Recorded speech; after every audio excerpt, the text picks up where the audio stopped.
Hello everyone, welcome back to stitch lab by Appu. അപ്പോൾ ഈ കാണുന്ന സാരിയിലെ ഇതിലാണ് നമ്മളുടെ ഇന്നത്തെ കലാപരിപാടികൾ ഫുള്ളും.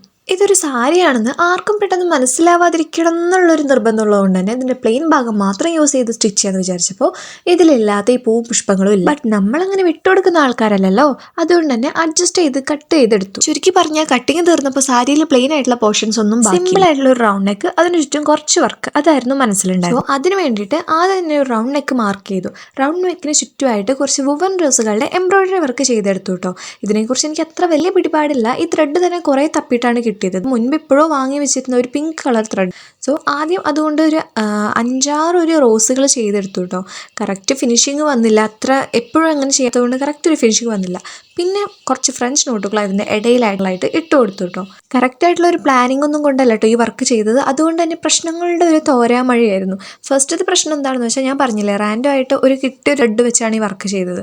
ഇത്രയും ചെയ്ത് കഴിഞ്ഞപ്പോഴാണ് മനസ്സിലാക്കുന്നത് ഇനി ആ ത്രെഡ് വേറെ ഇല്ല എന്നുള്ളത്. സോ പിന്നെ എന്ത് ചെയ്യാനാ, ആകെയുള്ള ത്രെഡ് വെച്ചിട്ട് എന്ത് ചെയ്യാൻ പറ്റുമെന്ന് ആലോചിച്ചപ്പോൾ വെറുതെ ഒരു ലോങ് സ്റ്റിച്ച് ഇങ്ങനെ ഈ റൗണ്ടിന് കറക്റ്റ് ആ ഒരു 2 ഇഞ്ച് വീതിയിൽ ഇങ്ങനെ റൗണ്ടിൽ കറക്റ്റ് ചെയ്തെടുക്കാമെന്ന് തോന്നി. അത് തന്നെ അത് തികയുമെന്നൊന്നും എനിക്ക് യാതൊരു ഉറപ്പുണ്ടായിരുന്നില്ല. പിന്നെ അങ്ങ് ചെയ്യാൻ, എൻ്റെ ഡ്രസ്സ് തന്നെയല്ലേ, നാശമായാലൊന്നും കേൾക്കാനൊന്നും പോകുന്നില്ല, എനിക്ക് തന്നെ അറിയാലോ എന്നുള്ള ഒരു മൈൻഡിൽ അങ്ങ് ചെയ്തെടുത്തു. അപ്പോൾ ഇങ്ങനെ വെറുതെ ഒരു മീൻസ് ഇങ്ങനെ റഫായിട്ടുള്ളൊരു സ്റ്റിച്ച് അങ്ങ് ചെയ്തെടുത്തു കേട്ടോ. പിന്നെ അത് വലിയ കുഴപ്പമില്ലാന്ന് എനിക്കും തോന്നി. ഇത്രയൊക്കെ മതി എന്ന് വിചാരിച്ച് ഫൈനൽ ലുക്ക് അങ്ങ് നോക്കിയപ്പോൾ അതിലൊന്നും ചെയ്യാത്ത പോലെ ഇത്രയും നേരം ഇരുന്ന് വർക്ക് ചെയ്ത് എനിക്ക് തന്നെ തോന്നി. അപ്പോൾ പിന്നെ മറ്റുള്ളവരുടെ കാര്യം പറയാനല്ലോ. സോ കുറച്ച് തപ്പിയിട്ടാണെങ്കിലും പഴയ കുറച്ച് കട്ട് ബീഡ്സ് കിട്ടി കേട്ടോ. അതൊരു റെഡ് കളറാണ്, ഇതാണെങ്കിൽ പിങ്ക് കളർ. ഒറ്റൊരു മാച്ച് ഉണ്ടാവില്ല, പക്ഷെ എന്നാലും ഇതങ്ങ് ചെയ്ത് വെച്ചേക്കാമെന്ന് വിചാരിച്ചു, വേറെ കിട്ടാനില്ലല്ലോ. ഇതുകൊണ്ട് തന്നെ വർക്ക് കംപ്ലീറ്റ് ആക്കാമെന്ന് വിചാരിച്ചു. റാൻഡം ആയിട്ട് കുറച്ചിങ്ങനെ ഒരു സ്റ്റാറുകൾ കിടക്കുന്ന പോലെ റാൻഡം ആയിട്ട് അവിടെ ഇവിടെയും കുറച്ച് കട്ട് ബീഡ്സ് ഇട്ട് തുന്നിയെടുക്കാം, ഈസി ആണല്ലോ എന്നൊക്കെയാണ് ഞാൻ വിചാരിച്ചത്. പക്ഷെ അതുപോലെയല്ല ഗൈസ്, ഇത് തുന്നിയെടുക്കുമ്പോൾ കുറേ ഉള്ള പോലെ. ഇത് കണ്ടോ, പകുതി ആയിട്ടുള്ളൂ. പിന്നെ ഫുള്ളായിട്ടുള്ള തുന്നിയതിൻ്റെ ആ വിഷ്വൽസ് എടുക്കാൻ ഞാൻ മറന്നുപോയി, കാരണം ഇതിൻ്റെ പുറകെ കുറച്ചൊന്നും അല്ല ഞാൻ ഓടിയത്. കട്ട് ബീഡ്സിൻ്റെ വർക്ക് അങ്ങനെ പകുതി നിർത്തിയിട്ട് ഞാനൊന്ന് ഫുഡ് കഴിച്ചിട്ട് വന്നപ്പോഴേക്കും ബെഡിൽ വെച്ചിട്ട് പോയ കട്ട് ബീഡ്സിൻ്റെ ഈ കവറ് ഫുള്ള് തട്ടി മറിച്ചിട്ടിട്ട് പകുതി കട്ട് ബീഡ്സ് ബെഡിലുണ്ട്. അത് പിന്നെ ഓക്കെ, അതെങ്ങനെയെങ്കിലും എടുക്കാൻ വിചാരിക്കാം. ബാക്കി പകുതി ഫുള്ള് ആ റൂമിൽ ഫുൾ ചിന്നി ചിതറി കിടക്കുമായിരിക്കും. ആരായിരിക്കും ഇത് ചെയ്തതിന് ഒറ്റ ഉത്തരവേ ഉള്ളൂ. ഈ വീട്ടിൽ കുരുത്തം കെട്ടതായിട്ട് എന്നെ കഴിഞ്ഞാൽ പിന്നെ ഞങ്ങളുടെ പൂച്ച മാത്രമേ ഉള്ളൂ. സോ ആ പൂച്ചയാണ് ഇത് ചെയ്തത്. പിന്നെ ഒന്നും പറയാനും പറ്റില്ല, പറഞ്ഞ് മനസ്സിലാവേണ്ടേ അതിന്. പിന്നെ എന്താ, എല്ലാം പെറുക്കിയെടുത്ത് വീണ്ടും ഫസ്റ്റ് നല്ല പകുതി വെച്ചിട്ട് തന്നെ തുന്നിയെടുത്തു. ഇങ്ങനെ തുന്നിക്കൊണ്ടിരിക്കുക നമുക്ക് കാണുമ്പോൾ സിമ്പിളായിട്ടൊന്നും ചെയ്യാത്ത പോലെയൊക്കെ തോന്നുമെങ്കിലും ഇതൊക്കെ ചെയ്തെടുക്കാൻ നല്ല പണിയാണ്. പിന്നെ ഏറ്റവും വലിയ ബുദ്ധിമുട്ടായിട്ട് തോന്നിയത് ഒരു റൗണ്ടിലുള്ള സാധനമില്ല, ഈ സ്ട്രെച്ച് ചെയ്ത് പിടിച്ചിട്ട് എംബ്രോയിഡറി വർക്കൊക്കെ ചെയ്യാൻ നമ്മൾ യൂസ് ചെയ്യുന്ന, അതിൻ്റെ പേര് ഞാനിപ്പോൾ മറന്നുപോയി. ഇനി ആലോചിച്ചിരുന്ന അതിനും കൂടെ ഉള്ള ടൈം പോകും. സോ അതുകൊണ്ട് ആ സാധനം ഇവിടെ 2-3 ഒക്കെ ഉണ്ടായിരുന്നു.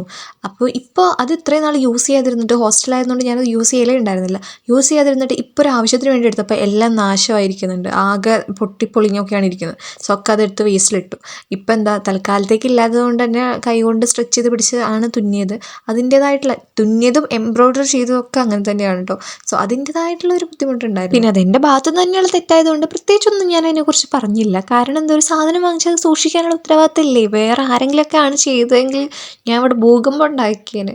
അങ്ങനെ ഫൈനലി നമ്മളിതൊക്കെ ഇത്രയും കഷ്ടപ്പെട്ടാണ് ഈ ഫ്രണ്ട് നെക്കിൻ്റെ വർക്ക് ഫുള്ള് കംപ്ലീറ്റ് ചെയ്തെടുത്തത്. ഇങ്ങനെ ഫുള്ള് കംപ്ലീറ്റ് ചെയ്തിട്ടില്ല, ഞാൻ പറഞ്ഞില്ല വിഷ്വൽ എടുത്തിട്ടില്ല. സോ അത്രയും കംപ്ലീറ്റ് ചെയ്തെടുത്തിട്ടുണ്ടായിരുന്നു കേട്ടോ. ഇത്രയും കഴിഞ്ഞപ്പോൾ തന്നെ ബാക്ക് നെക്കിൽ, അതുപോലെ തന്നെ ബോട്ടത്തിലെ സ്ലീവിൽ ഇവിടെ നിന്ന് ഒരു വർക്കും ചെയ്യാൻ എന്നെക്കൊണ്ട് പറ്റില്ല എന്ന് എനിക്ക് തന്നെ മനസ്സിലായിട്ടോ. കാരണം ആ സ്ട്രെച്ച് ചെയ്ത് പിടിച്ച് നമ്മൾ ചെയ്യാത്തതുകൊണ്ട് ഭയങ്കര കഷ്ടപ്പാടാണ് ചെയ്തെടുക്കാൻ വേണ്ടിയിട്ട്. സോ ബാക്ക് നെക്ക് വെറുതെ ഫ്രീ ആയിട്ട് ഒരു റൗണ്ടിൽ സ്റ്റിച്ച് ചെയ്തിട്ട് ഫിനിഷിങ്ങിന് വേണ്ടി ജസ്റ്റ് ഒന്ന് അയൺ ചെയ്തതാണ്. അപ്പോഴാണ് ഇതാ ഈ കരിഞ്ഞു പോയത്. ഇത്രയും നേരം എങ്ങനെയെങ്കിലും എന്നെക്കൊണ്ട് സാധിക്കും എന്നുള്ളൊരു മീൻസ് അങ്ങനെ ഒരു പോസിറ്റീവ് ഉണ്ടായിരുന്ന ആൾ, ഞാനിത് കണ്ടത് ആകെ നെഗറ്റീവായി. ബിക്കോസ് എന്താ, വേറെ ക്ലോത്ത് ഇല്ല, ബാക്ക് പോർഷൻ വീണ്ടും കട്ട് ചെയ്ത് സ്റ്റിച്ച് ചെയ്യാൻ വേണ്ടിയിട്ട് വേറെ ക്ലോത്ത് ഇല്ല. പിന്നെ ആകെ ഈ ചെറിയൊരു കഷ്ണം വെച്ച് എങ്ങനെയൊക്കെയോ ഒപ്പിച്ചെടുത്തിട്ടുണ്ട്. സോ അങ്ങനെ കുറേ ട്രാജഡികൾക്ക് ശേഷം സംഭവിച്ചതാണ് ഇതാ ഈ കാണുന്നത് കറങ്ങുന്നത്. ഇതിനിടയിൽ വേറൊരു കാര്യം പറയാൻ പറ്റുമ്പോൾ, ഇതിൻ്റെ പാൻസും ഞാൻ വേറൊരു സാരി വെച്ചിട്ടാണ് കേട്ടോ സ്റ്റിച്ച് ചെയ്തിട്ടുള്ളത്. അതിൻ്റെ കട്ടിങ് ആൻഡ് സ്റ്റിച്ചിങ് വീഡിയോ ആവശ്യമുള്ളവരുണ്ടെങ്കിൽ കമൻറ്റ് ചെയ്താൽ മതി കേട്ടോ. സെയിം സാരി അല്ല കേട്ടോ, വേറൊരു ഡിഫറെൻ്റ് ആയിട്ടുള്ള സാരിയാണ്. സെയിം സാരിയിൽ പൂവും പുഷ്പം ഒഴിച്ചിട്ട് ബാക്കി സ്ഥലമല്ല ഉണ്ടായിരുന്നെങ്കിൽ ഞാൻ തന്നെ ബാക്ക് പോർഷൻ മാറ്റി വെച്ചേനെ. അപ്പോൾ ഇതാണ് ഞാൻ കഷ്ടപ്പെട്ട് ചെയ്തെടുത്ത എൻ്റെ ഫ്രണ്ട് പോർഷൻ. ഇഷ്ടപ്പെട്ടാൽ പറയാം കേട്ടോ, ഇഷ്ടപ്പെട്ടില്ലെങ്കിലും പറഞ്ഞോളൂ, കുഴപ്പമൊന്നുമില്ല. പക്ഷേ എനിക്കിത് ഇഷ്ടപ്പെട്ടേ പറ്റുള്ളൂ, കാരണം അത്ര കഷ്ടപ്പെട്ടിരുന്നു ചെയ്യാൻ വേണ്ടിയിട്ട്. പിന്നെ ഇതാണ് ഞാൻ ആ അയൺ ചെയ്ത് ഉരുക്കിയ ബാക്ക് പോർഷനിൽ വേറെ പീസ് വെച്ചത്. പിന്നെ ഇത് അല്ലാതെ നമ്മൾ ഈ ഫോണിലും കൂടെ എടുക്കുമ്പോൾ ലൈറ്റിൻ്റെ ഇതുകൊണ്ട് ശരിക്കും രണ്ടും രണ്ട് ഷെയ്ഡ് പോലെ തോന്നുമെങ്കിലും അത് പ്രത്യേകിച്ച് പെട്ടെന്ന് അറിയുന്നൊന്നുമില്ല എന്ന് എന്നോട് കണ്ടവരൊക്കെ പറഞ്ഞു. ഞാൻ കണ്ടവർ പറഞ്ഞു എന്നല്ല, ഞാൻ ചോദിച്ചപ്പോൾ അവർ പറഞ്ഞു. അപ്പോൾ ഇത്രയേ ഉള്ളൂ ഗൈസ് നമ്മുടെ കാഷ്വൽ ആയിട്ടുള്ള കുർത്തി. എല്ലാവർക്കും ഇഷ്ടപ്പെട്ടിട്ടുണ്ടെങ്കിൽ ലൈക്ക് ചെയ്യുക, കമൻറ്റ് ചെയ്യുക, അതുപോലെ തന്നെ ഷെയർ ചെയ്യുക, പിന്നെ സബ്സ്ക്രൈബ് ചെയ്ത കുറേ പേര് വീഡിയോ കാണുന്നുണ്ട്, ഉറപ്പായിട്ട് സബ്സ്ക്രൈബ് ചെയ്യുക കേട്ടോ. സോ ഇത്രയുള്ള വീഡിയോ. Bye guys.